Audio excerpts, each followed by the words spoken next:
comes up. And I have to tell my colleague here that the people of Olkalau, the mattresses that they were receiving, in our meetings, they used to bring us those mattresses.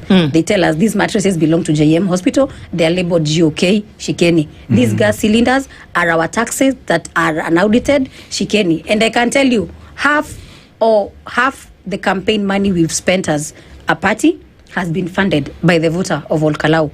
They used to get 1,000, they bring us 300. When they are given 500, they bring us 100. And I can tell you, there were days they even brought us 10 shillings. You can imagine how hard it was for me with my small hands to count 10 shillings until in Africa 130,000 in a day. Every morning they bring us pesa, shika, 10 bob, everybody. If you see an old woman, 60 years, anafungua handkerchief, anakutolea shilingi 10, you should know the people are tired. Yesterday, if you saw the photos of the people who went to vote, people were even coming in wheelchairs. Somebody was coming, she's due for delivery, but she says, I have to vote first, then I proceed to the maternity.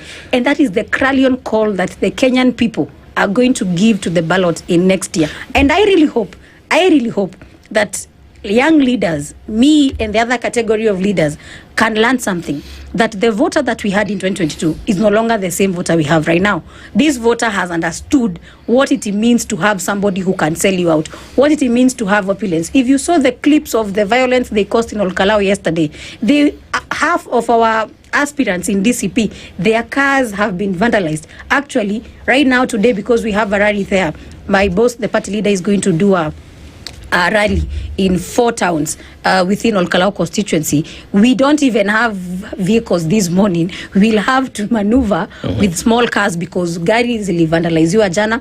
And it is unfortunate that despite these shenanigans of violence, the difference was still 30,000. And I can tell the government that they need to tone down how they speak to the voter. They need to change their language. They need to understand that the Kenyan voter has realized his power. Why do you need them to do that? If you want them out of office, why do you need them to tone down? They need to tone down for the rest of the remaining 8 months. And again, you see, when I talk of government is not about the political class. Right. I mean even the civil servants who are sometimes sent to come do politics.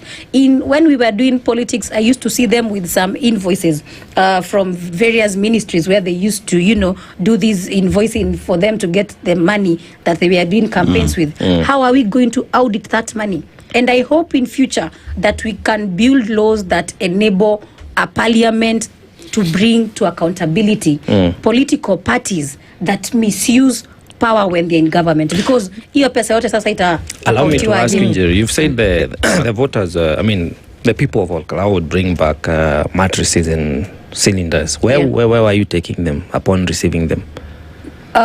For now, some were given to the hospital, JM Hospital, because they are written GOK, and GOK means Government of Kenya.